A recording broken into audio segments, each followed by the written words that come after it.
All right, everybody, welcome back. Today I wanted to do something a little bit different than my normal unboxings and will I make a profit videos. This time I wanted to talk about the pre-release event that I had last night. So first off, it was huge.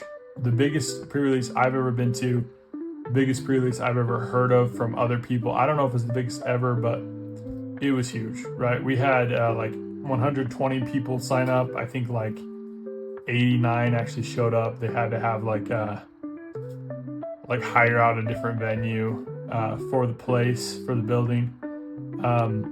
So it was massive. There were 7 rounds. It went till 3 in the morning. I was like so exhausted by the end of it, but it was so much fun. So yeah, I wanted to show off a little bit of my deck, talk about pre-release events a little bit, and then also at the end maybe show off my prizes that I got. So first off, the event was super cool.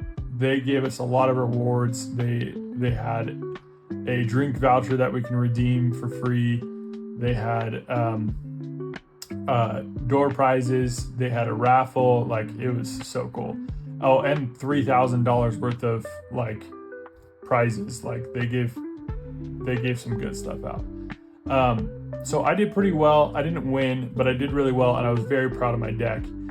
So this is a green-white deck. A lot of people said that the go wide green-white wasn't very good, and I would probably agree with that, unless you pulled a deck like this. This was nuts. This was so much fun. So I'm just gonna show it off real quick. So the land's nothing special, but starting over here at the top left-hand corner was my kind of sub theme a little bit of landfall triggers. This guy, when a land enters, gets a +1/+1 counter. If you get this on turn 1 and you have consistent like follow-up plays after that, you're pretty much just gonna run away with the game.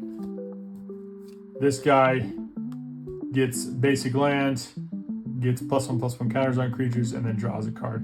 I didn't get this guy out very much, but when I did, it was really good value.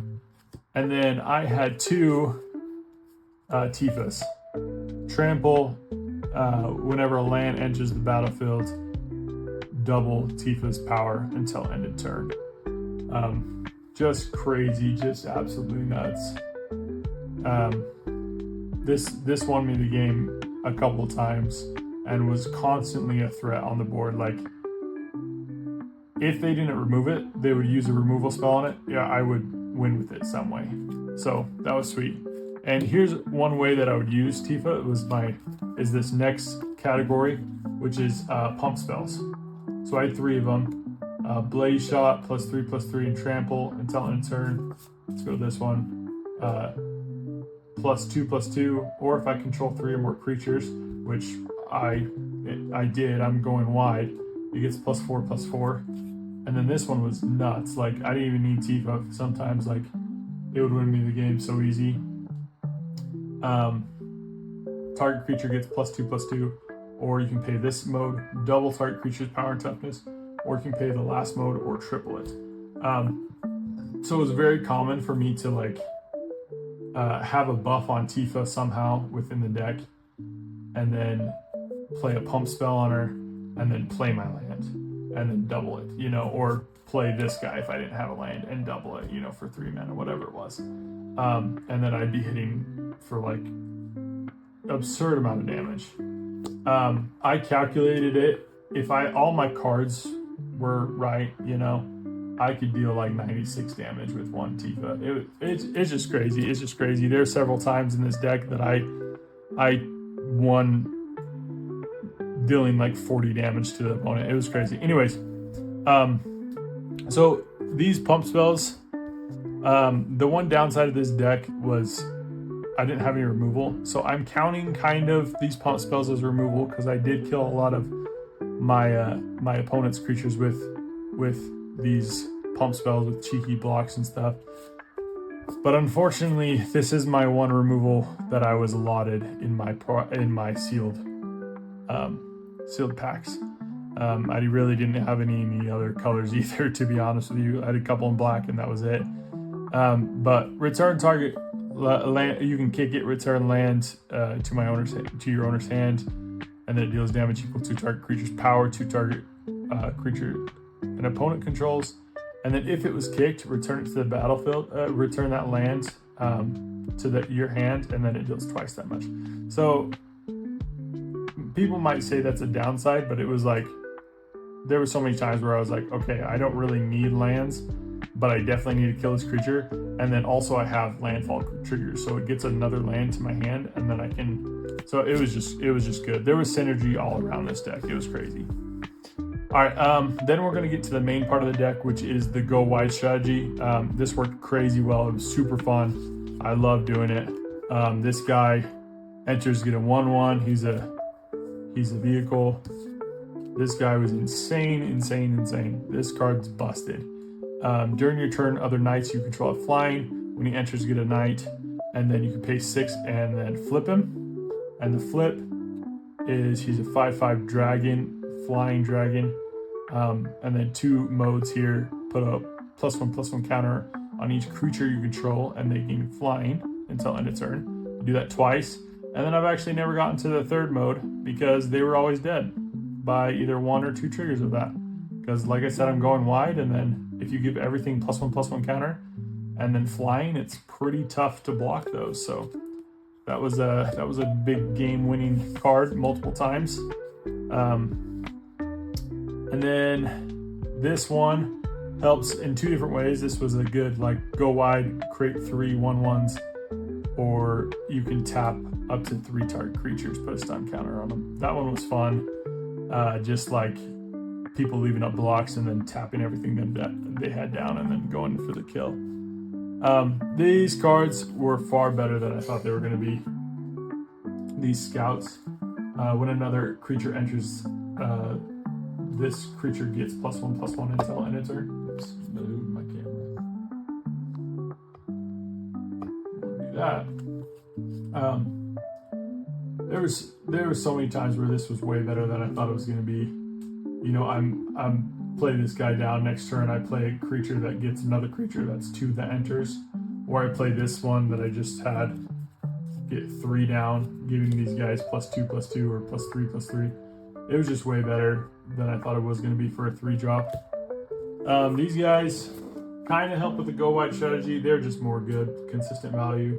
When it dies, you get a 1/1, so body that sticks around.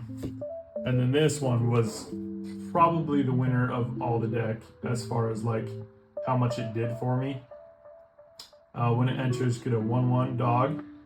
And then whenever it attacks another target creature you control, gets +1/+1 until end of turn for each other creature you control.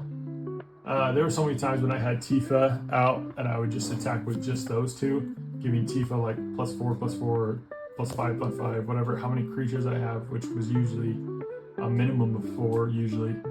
And it was just crazy. This one's busted. I only got it out once, but it costs 8 mana, all these modes, all these lures here. You get 3 2/2s, and you do it over and over and over again. And then at the last one, other creatures you control get +2/+2 until end of turn. Put an indestructible counter on them, and then he has indestructible as well. So that one's just nutty. This next category was my go wide pump section. I only had 2. Well, you can count that one guy that gives everything +1/+1 counters, but so this one, other creatures you control get +1/+0, and that lasts for 4 turns. It's pretty good. And then this one was crazy. This one won me so many games. +3/+3 until end turn. Or I did cast that one time, return target permanents, but most of the time it was the +3/+3. So it was really fun doing that. And then also added Tifa on the battlefield, giving her +3/+3, and then playing the land after that, and then doubling it. It was just, there was so much doubling and like pump, and it was just so fun. This next category, I didn't know where to put this guy because he literally like went around every single synergy that I had and just like capitalized on it. So first mode gets a 2/2. The 2/2s care about landfall triggers. So that's 2 bodies, and then one of them cares about landfalls. And then the last 3 are like creatures you control gain trample until end of turn. And this was such a threat. It was so scary for whenever they saw this come down. It usually got removed because if creatures getting trample over and over again, it was like game over, GG. And then the last little bit was the not really part of any really category, just really good cards. The Bard's Bow gets a 1/1. You attach this, it gets 2/2. So it's basically a 3/3 with reach, but a little bit better because you can equip it after that guy dies or however you want. So a little bit better. And then this guy was just busted. Diamond Weapon. He costs 1 less for each permanent card in your graveyard, and then he has reach and prevent all combat damage that would be dealt to him. So it's funny, one of my last games, someone had an 8/8 flyer dragon, and he was like, "Oh, I got you here." And then I played an 8/8 reach with protection, and it was just like the perfect blocker. So it was just kind of funny that he was so cocky about that. But anyways, pre-release was super fun. I'd love to hear your guys' experience about pre-releases. I think they're the best way to play Magic, in my opinion. I think it's so fun to have an even playing field, build your decks, and then go head to head. So I won 5 games and lost 2. The first one I lost was just completely mana screwed over and over again. And that it happens, like it's whatever. And then the second game, it was a really good game. He had a board wipe that he just kept on recurring, and he cast it like 2 or 3 times. And it was tough because it was like against a go wide strategy. I couldn't keep up. So, but it was a lot of fun. All right, let's jump into the sealed poll. I did get a collector booster, so I think I'll save that for the last. But yeah, I won 5-2. My first loss that I got was early on, and I really just got mana screwed like both games, and I lost 2-0, and it wasn't really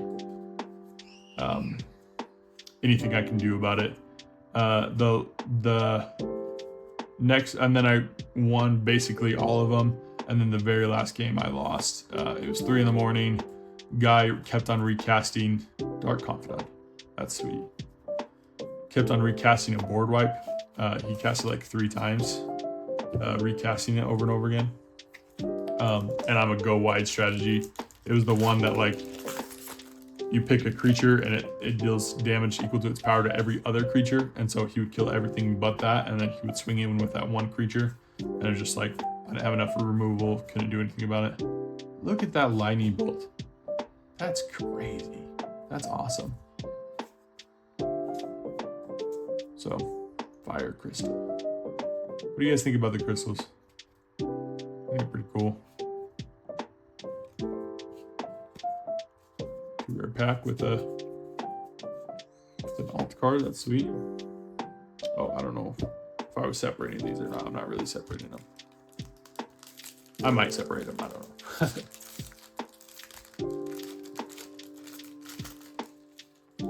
Now, let me guys know how your pre-release went. You guys ever have games like that where you feel like you build the best deck in the world and then you go up against people, and then you just get hosed? Like,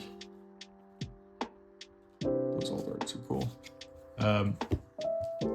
I felt like this deck was gonna win me the whole thing. I was like, yep, I know I don't have very much removal, but hopefully I just win, you know? And I wish I did have a little bit more removal, but like, I felt like my deck was so good. Let me know in the comments below if you guys ever experienced that. Shush. I don't know how to say that. Don't yell at me.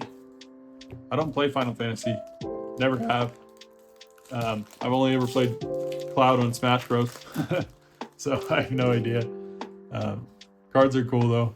They're fun. might be screaming at me like, oh, that card's crazy good. Oh, that one's cool. Overkill. That's so fun.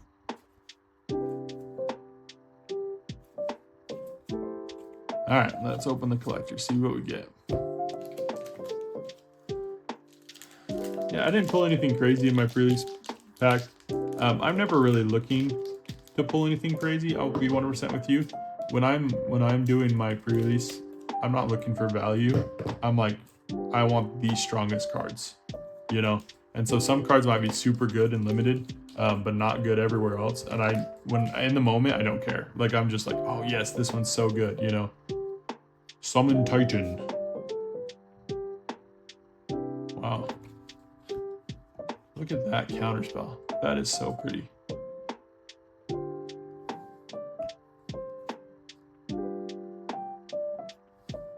Oh, there she is again.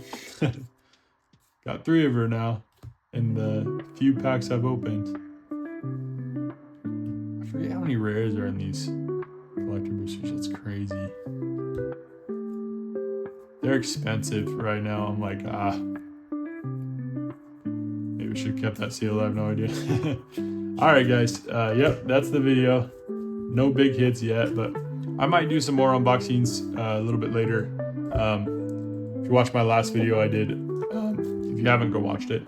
I did a bunch of unboxings of Infinity, and I got all these Shocklands. And I have a buddy that wanted a sweep of like everything, and he traded me like 2 sealed boxes of it, like one of Phyrexian All Movie 1 and one of Outlaws of Thunder Junction. So that was sweet. Cool. Until next time, we'll talk to you guys later.